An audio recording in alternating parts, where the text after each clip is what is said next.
Alors c'est vendredi, on a eu un rendez-vous lundi et je l'ai signé aujourd'hui. Attendez jusqu'à la fin de la vidéo pour que je vous dise un peu plus de choses. Cette semaine on signe.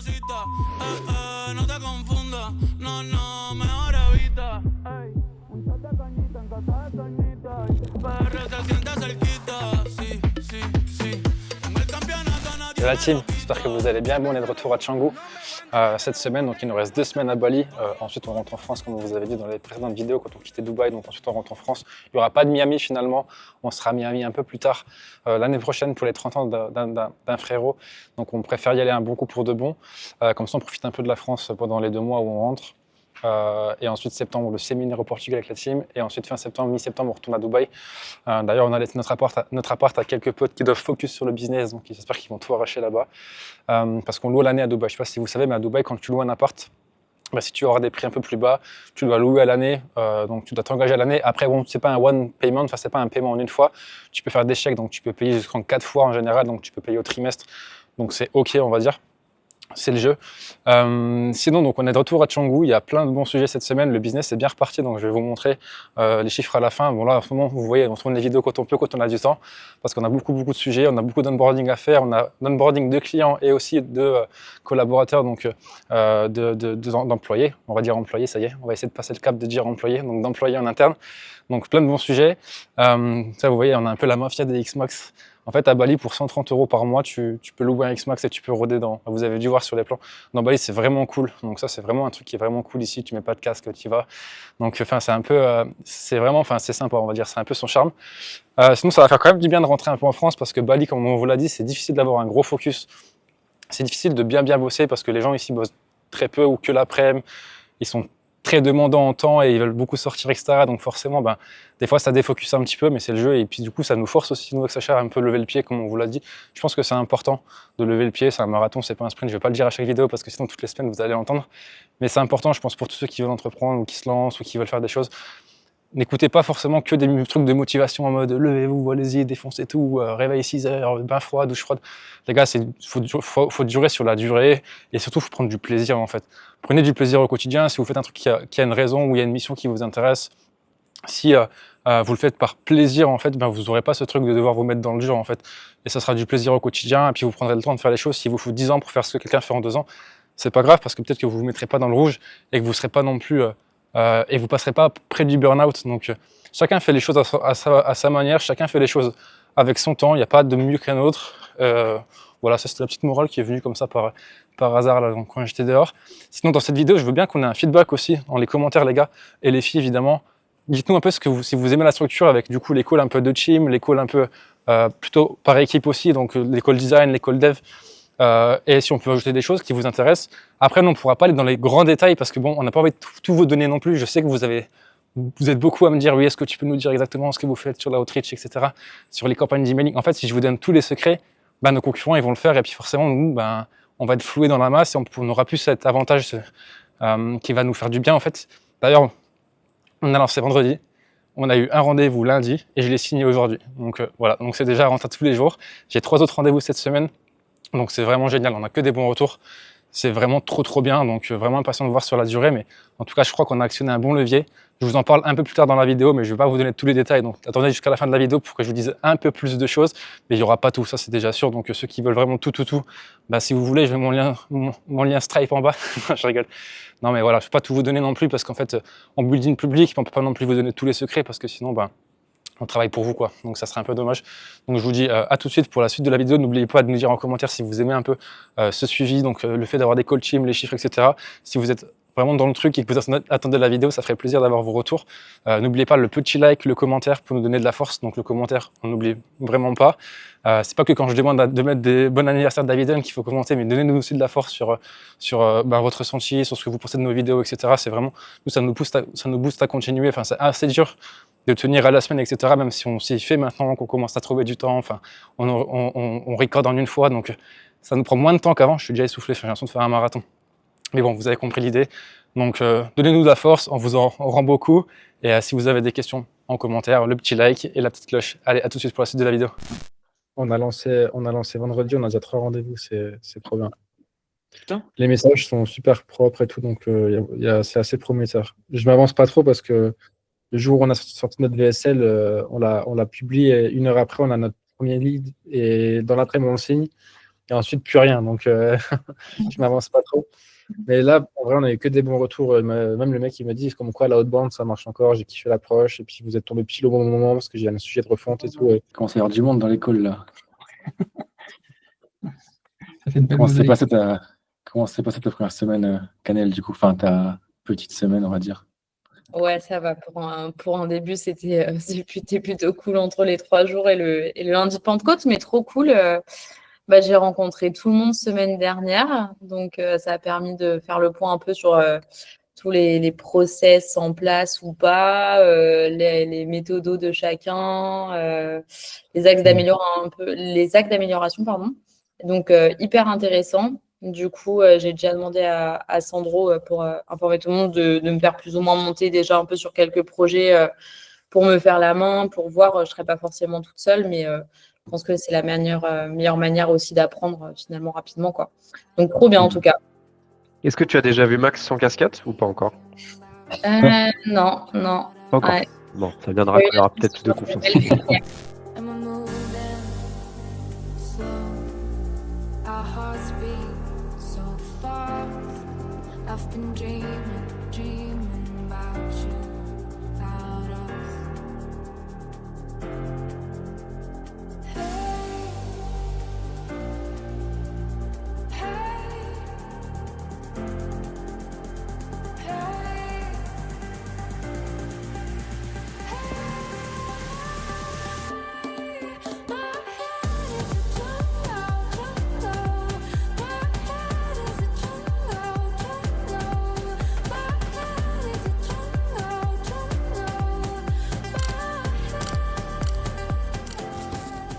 Hop là, je vous prends avec moi, on va parler un petit peu d'inbound et de notre stratégie. Donc, je vous cache juste ici.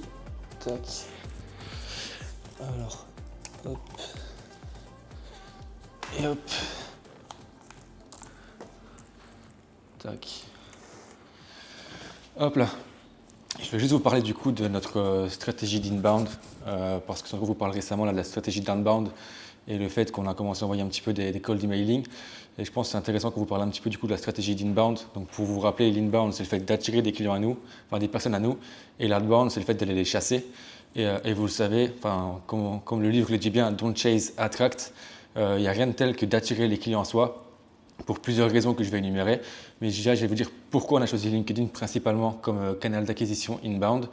On commence depuis quelques mois, bientôt 1 an et demi, à miser beaucoup sur YouTube également, mais LinkedIn reste quand même le canal numéro 1 pour Gemeos, pour plusieurs raisons. Déjà parce que nous, ce qu'on veut cibler, c'est les CMO et les CEO de startups.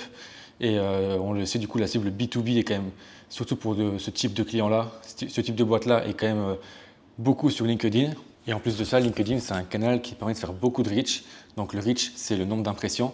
Parce qu'il faut savoir qu'à chaque fois qu'une personne like ton post, automatiquement, tout son réseau va le voir. Donc tu fais rapidement 1000, 2000, 3000, 10 000 impressions.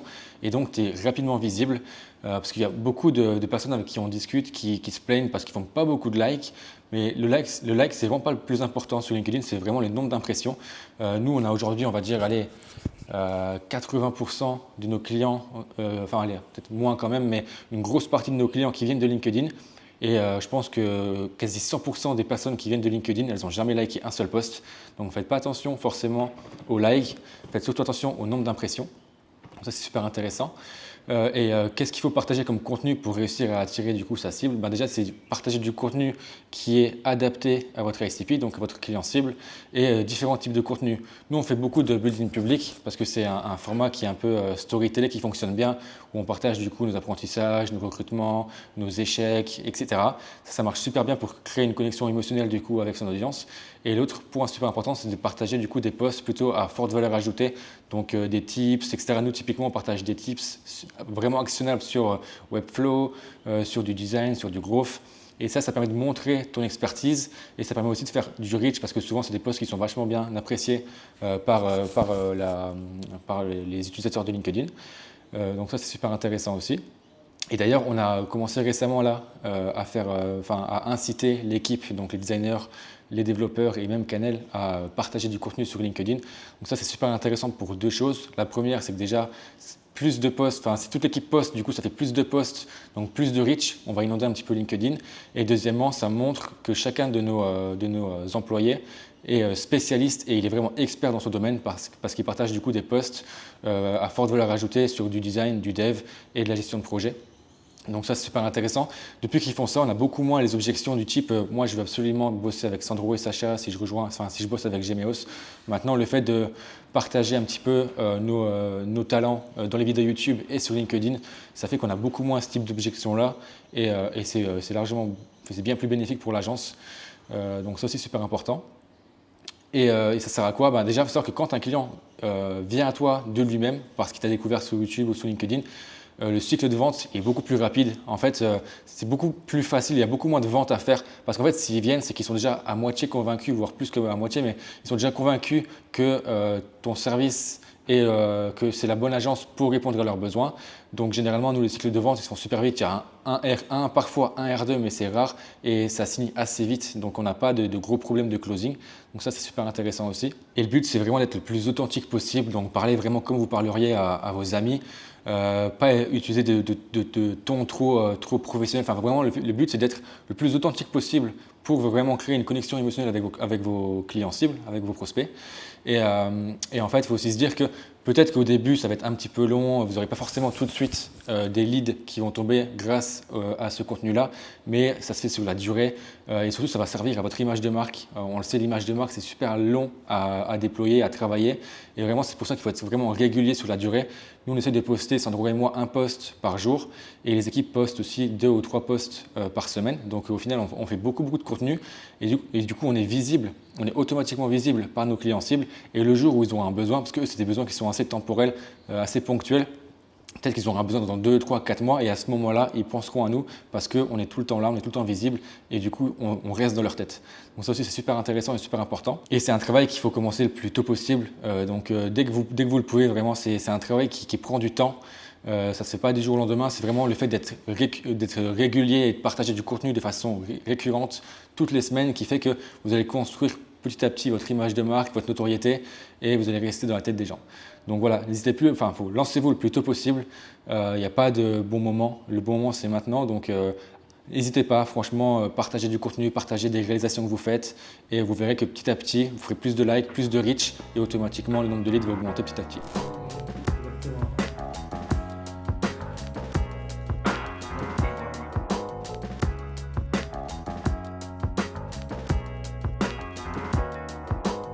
Je pense que je peux t'expliquer rapidement à quoi sert ce point Canel. Nous, on le fait du coup une fois par semaine, en milieu de semaine. Donc uniquement avec les designers. Le but, c'est de faire un point sur les sujets de chacun en cours. Généralement, on se partage du coup l'écran, on montre un peu là où on en est sur chaque sujet. Et parfois, on peut donner des petits conseils, des petits tips et se débunker sur des sujets ou des points un peu bloquants.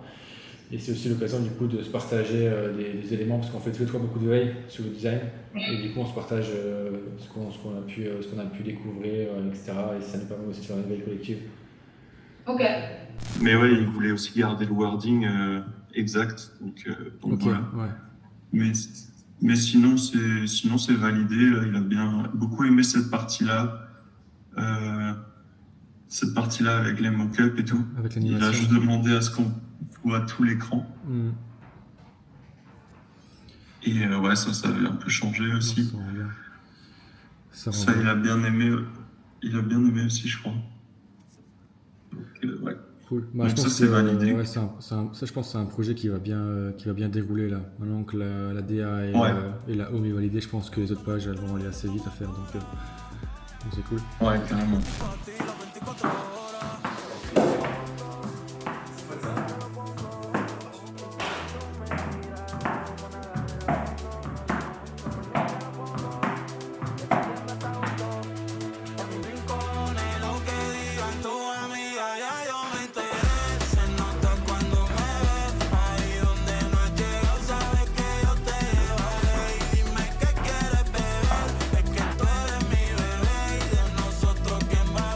Si no, no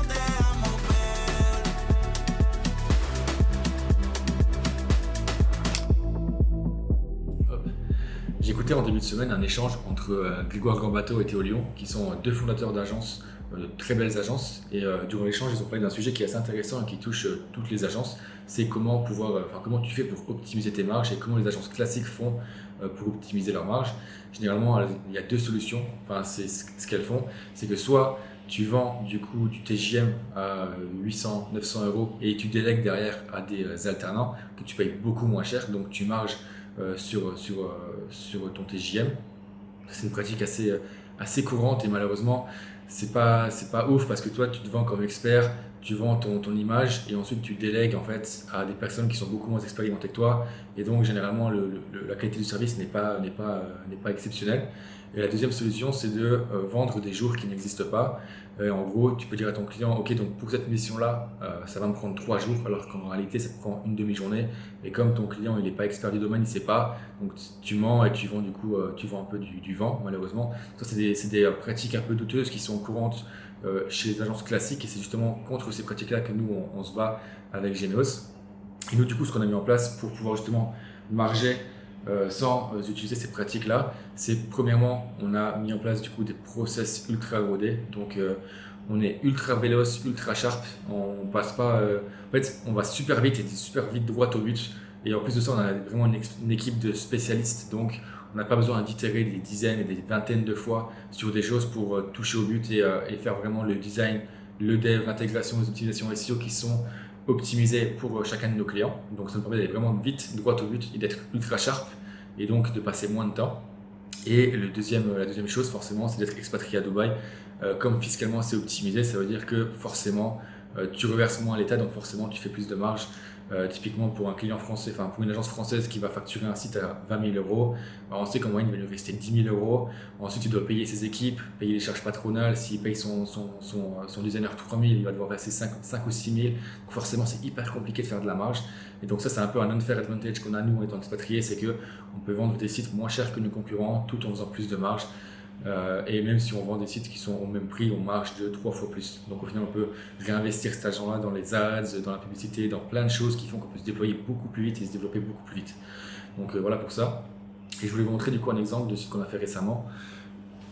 J'en profite pour vous montrer du coup un exemple. Donc c'est l'exemple de OpenIt. Alors tac, je vous montre d'abord le avant-après. Donc vous voyez avant, c'était ce qu'il y a ici à gauche. Hop. Et là après, c'est donc la version à droite. Donc comme vous pouvez le voir, on n'a pas forcément modifié la DA, c'est la même typo, c'est les mêmes couleurs, juste on a fait un gros travail de refonte pour que ça soit plus cohérent. Et là donc je peux vous montrer donc le résultat final. Donc ça c'est un sujet qui revient souvent, on a beaucoup de clients qui ont des belles DA, en fait une charte graphique bien poussée, avec des belles couleurs, des belles typos, des belles règles, mais qui est très mal retransposée sur le site. Et du coup, cette charte graphique-là, elle est mal utilisée et donc elle ne reflète pas le travail qui a été fait en amont. Et pour OpenIt, il y a également eu un gros travail de SEO avec toutes les pages ressources. Il y a un gros travail d'optimisation de lead gen. On a fait notamment du coup des pages livre blanc avec du lead magnet. Si je vous montre, c'est dans ressources, on avait mis dans la toolbox, tac. Et en fait, on a vraiment fait du lead magnet avec des livres blancs, etc. Donc c'est un site qui est vraiment très poussé en termes de SEO et en termes de lead generation. Si je vous montre sur notre site à nous, je peux vous montrer le petit retour du client parce qu'on a vraiment eu des très bons résultats en termes de SEO. Alors OpenIt, tac. Hop, je vous montre le petit retour du client qui fait plaisir. Alors il est où? Hop, petit focus. Hop, vous voyez, en fait vraiment en l'espace dès la mise en prod, dans l'espace de 2 semaines, ils ont gagné des dizaines de positions sur Google et tout ça sans même avoir à modifier le contenu. Donc on peut voir qu'ils ont gagné énormément de positions sur Google, mais sans pour autant avoir mis des actions en place en termes de sémantique. Donc ils n'ont pas à rédiger de contenu, c'est uniquement en optimisant leur site techniquement, en supprimant les choses inutiles, en ajoutant du coup toutes les best practices SEO techniques. Ils ont gagné beaucoup de positions sur Google et voilà. Et donc en gros ce qu'on peut dire, c'est que certes c'est un projet qui leur a coûté entre 10 et 15 000 si je me souviens bien.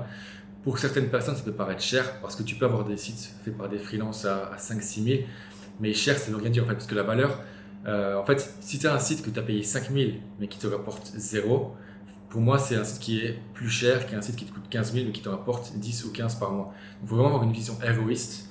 Et ça, nos clients l'ont bien compris. C'est pour ça qu'ils aiment bosser avec nous. C'est que certes, on n'est pas les moins chers, on n'est pas les plus chers non plus, hein, attention. Mais en attendant, on a vraiment, pour chacun de nos clients, une grosse vision growth, une grosse vision héroïste. Et le but, c'est vraiment de leur apporter un retour sur investissement le plus bénéfique possible. Et là, pour le cadeau bonus, franchement, les résultats sont assez bluffants. Donc, on est super content de cette collab-là. Et c'est un client qu'on accompagne maintenant de façon récurrente. Ça se passe super bien avec eux, donc on est super content.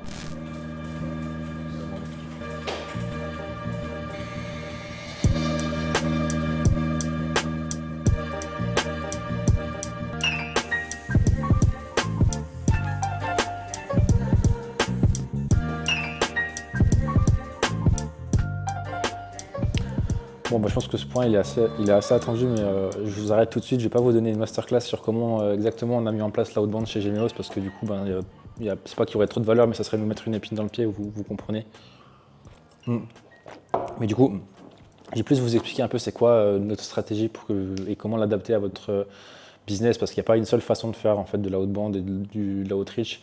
Encore une fois, je ne suis pas expert dedans, c'est juste vous donner nous ce qu'on a fait, notre tour d'expérience et ce qui marche pour l'instant. Attention, on l'a lancé il y a 2 semaines.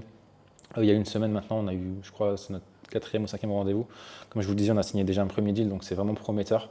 Ça me fait penser un peu quand on avait fait le funnel VSL, on avait lancé la VSL en organique. Le premier jour, on avait signé un deal, et après, il n'y avait eu plus rien. Donc pour l'instant, on ne vend pas trop la peau de l'ours avant de l'avoir tué, mais on verra bien. En tout cas, il y a beaucoup de bons retours. Même les messages des personnes qui voient nos campagnes disent que c'est très percutant, très pertinent, et que c'est intéressant, et que ça change de ce qu'ils voient. Donc forcément, ça, c'est vraiment très cool. Et pour vous dire, c'est quoi notre strat? Déjà, ça repose sur... On va dire que les résultats reposent sur, je pense, 3 piliers. Le premier, c'est de bien connaître votre ICP. Donc, et des fois, il est découpé en plusieurs ICP, c'est-à-dire que nous, on a plusieurs ICP. On a globalement, si on prend au sens large, ça va être, par contre, boîte tech, donc startup, scale-up, SaaS, et ensuite, ça va être les profils CMO, CEO, DG, Head of Growth, en fonction de la taille de la boîte. Et par contre, dans cette sphère-là, on va avoir plusieurs thématiques, donc plusieurs messages cibles qu'on pourra aller chercher. Ça va être par exemple le site qui est sur Webflow, qui n'est pas optimisé, qu'on va aller optimiser. Le site sur Webflow qui est optimisé mais qui n'est pas bien en SEO, on va pouvoir pousser du SEO. Et ça va être par exemple le site qui va être développé en dur ou sur un autre CMS. Et on va venir pouvoir mettre en avant les avantages de Webflow en disant, par exemple, je vois que vous êtes sur un site en dur, est-ce que c'est un vrai choix? Est-ce que c'est pas plutôt plus pertinent pour vous d'avoir un CMS sur Webflow pour que votre équipe marketing gros fait la main? Ça tombe bien, on l'a fait pour Finari, Lemlist, Mojo, Site. Donc d'ailleurs, c'est le 3e pilier qui est le pilier. J'ai fait le premier qui est ICP, le 2e qui est du coup personnalisation du message, donc c'est ce que je suis en train de dire justement à l'instant. Donc avec de l'API, aller chercher grâce à l'IA aussi des vrais insights sur le site, donc d'avoir des vrais messages super personnalisés par rapport à la problématique du client pour qu'il puisse se dire qu'il y a de la valeur directement, même gratuitement. Donc on donne beaucoup sans attendre en échange directement et on ne leur dit pas est-ce que tu veux prendre rendez-vous, c'est plus j'ai regardé ça, j'ai analysé ça, j'ai vu ça, je pense qu'on peut faire ça, est-ce que tu veux que je te mette un plan d'action en place par exemple. Et le 3e point, ça va être du coup forcément le track record, donc la social proof, c'est à quel point vous avez un catalogue de clients qui est large et qui parle à vos clients. Donc ça, forcément, ça, on ne peut pas l'acheter, ça prend du temps. Et c'est ce qui fait un peu de la différence, je pense aussi beaucoup. Vous pouvez avoir les meilleurs messages et les meilleures personnalisations et connaître votre ICP par cœur. Si vous n'avez pas de track record et de choses à partager, c'est difficile pour le client des fois de se projeter. Et c'est pourquoi même nous chez Gemeos, on a pris des gros clients au début pour pas beaucoup. On leur a fait des petits devis parce qu'on savait en fait la puissance derrière de la social proof de pouvoir poser un logo sur un message, sur un mail, sur un site web. Et ça, c'est vraiment super puissant.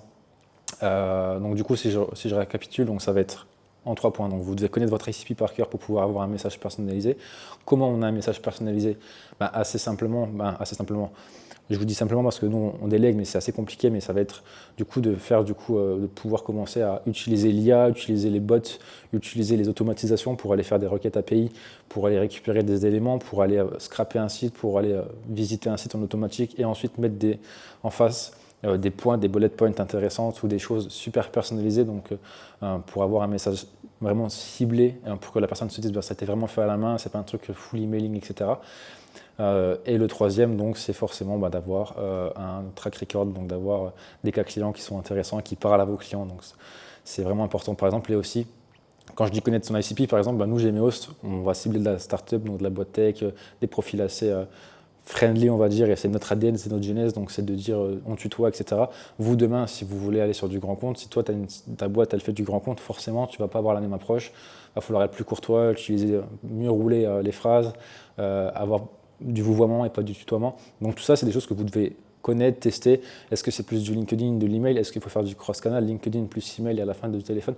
Enfin, c'est plein de petites choses, mais en fait, aujourd'hui, on va dire que la clé, c'est vraiment, pour moi, je pense que le message, c'est personnalisé, bon message, et en fait, ton track record pour que en fait, tu puisses pousser des cas clients intéressants pour le client. Ou voilà, fin pour ton prospect. Donc nous, c'est le gros sujet, c'est ce qu'on a mis en place, et pour l'instant, ça fonctionne bien. On vous fera un peu le bilan à la fin du mois aussi. Et d'ailleurs, on a fait une bonne semaine, je vous ferai le passage des chiffres directement à la fin de la vidéo comme d'habitude. Donc restez bien jusqu'au bout, et puis encore une fois, n'hésitez pas à liker, à commenter, ça nous donne de la force, et à très vite.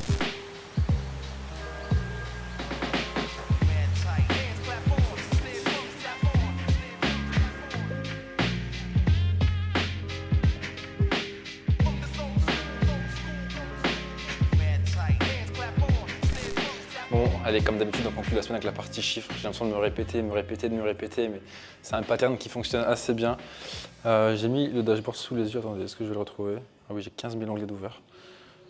J'ai l'impression que plus les semaines avancent et plus on envoie les rushs tard à David, c'est vraiment la guerre. Bon, ça va, vu qu'on est à Bali, en fait, si on envoie tard, c'est le matin en France. Donc c'est OK, on va dire, mais on n'est pas des très bons élèves. En même temps, on a beaucoup de sujets prio aux vidéos, bien que ça nous aide aussi. Les vidéos, c'est pas notre sujet prio numéro 1. Donc, on fait encore j'allais dire on fait encore non, parce que les 2 dernières semaines, j'avoue que j'ai eu un peu de doute, je vous disais oui, c'est normal, il y a de la saisonnalité, mais forcément aucun entrepreneur n'a envie d'avoir des semaines où il rentre moins d'argent, évidemment, et où il y a des périodes de doute, où il y a un peu moins de business. Donc attendez, je vais régler un peu les ISO, tac. Moi je suis orange, bon c'est pas grave. On va dire que c'est la colorimétrie Bali, un peu île, etc. Mais du coup, le business revient bien, donc c'est ce que je disais, on a un gros pipe, là haut-de-bande, on a bien pris comme je vous le disais tout à l'heure dans la vidéo, et on a beaucoup de rendez-vous, on a eu je crois 10 nouveaux rendez-vous la semaine dernière, donc on a un très gros pipe à venir, et on fait une belle semaine, je vous montre directement les chiffres, je ne vous fais pas attendre plus longtemps. Hop, donc cette semaine on signe 25 680 €, donc en 4 devis, donc vous voyez que le panier moyen commence un peu à augmenter. 10 demandes de devis, donc c'est vraiment trop bien. Et volume de devis envoyé 75 280, donc là quand je vous dis qu'il y a du pipe qui est arrivé, ben c'est exactement ça, et c'est du pipe très chaud tout ça. Donc si on remet sur le mois, sur la vue master, tac, on est donc sur le mois à 33 820, donc on est un peu en retard sur l'objectif, mais en fait ça a commencé doucement, je pense qu'on va très bien finir le mois. On a des R2 super intéressants la semaine prochaine, donc ce qui nous fait 205 000 € sur le quarter plus ou moins, avec un objectif de 320 000, ça va être dur d'aller les chercher, mais si on arrive à, j'aimerais au moins aller chercher 280 000, ça serait cool. Ça veut dire qu'on sera sur une target de 100 K par mois jusqu'à maintenant. Sur l'année, on a 566 000 et du coup, all time 1 266 000. Donc je ne pense pas qu'on va continuer sur une croissance ici. Ça va être dur d'aller chercher les 360 000. Ça m'étonnerait fortement. Mais en tout cas, si on va vers 300 000, c'est quand même très très bien. Encore une fois, comme je vous disais, hein, le but, c'est pas toujours d'avoir des plus hauts. Oula, qu'est-ce que j'ai fait? Le but, c'est pas toujours d'avoir c'est pas toujours d'être forcément en croissance. Enfin, encore une fois, le but, c'est de vous regarder, de dézoomer, c'est d'être en croissance au semestre ou au trimestre ou à l'année. Mais forcément, mois ou semaine en semaine, c'est dur de piloter. Sinon, on a plein de bons sujets cette semaine. On a eu du coup un premier rendez-vous avec un designer, donc on a vu qui est vraiment un très très bon portfolio, donc vraiment impressionné, qui est en test aujourd'hui, qu'on pourrait potentiellement recruter pour septembre. Canel, encore une fois, est onboardé, elle nous fait du super taf, donc on est vraiment trop contents. Les devs sont géniaux, les designers aussi, on a que des bons retours de tous nos clients. On a beaucoup de livraisons qui arrivent. En fait, on a au moins 30 use cases à mettre sur notre site. On n'a pas le temps de le faire, mais il faut qu'on le fasse. Pareil pour les sujets des SEO en interne, on n'a pas le temps de le faire, mais on doit le faire. Il y a plein de bons sujets, ça va dans tous les sens. On est 10 à bosser d'arrache-pied sur l'agence, donc je ne sais pas qui peut nous battre aujourd'hui, qui peut nous tester, parce qu'on est 10 têtes, 10 génies, 10 experts qui donnent cœur et âme day to day pendant 8 heures pour Gemeos. Donc je pense qu'on n'a pas de souci à se faire et on avance très bien. On a beaucoup de récurrents qui ont signé sur les dernières semaines, derniers mois, donc il y a plein de bons sujets. Donc, comme d'habitude, tout va dans le bon sens. Les mois un peu plus calmes arrivent, ça va aussi nous faire du bien pour pouvoir souffler. Bien que bon, on souffle un peu à Bali, comme je vous disais, mais aussi impatient de rentrer à Dubaï en septembre. Mais on va d'abord profiter un peu de la famille et des amis parce qu'il manque quand même aussi. Ça va faire du bien de retourner un peu aux sources. Donc à partir de dans 2 semaines, on sera en France, on vous mettra des plans un peu plus à la campagne. Ça sera un peu moins exotique, mais c'est bien aussi, petit barbecue, le chien, la famille. C'est très bien aussi le retour aux sources. Donc je vous dis à tous un bon week-end, un bon dimanche, une bonne semaine et on se retrouve la semaine prochaine comme d'habitude. Allez, à toutes.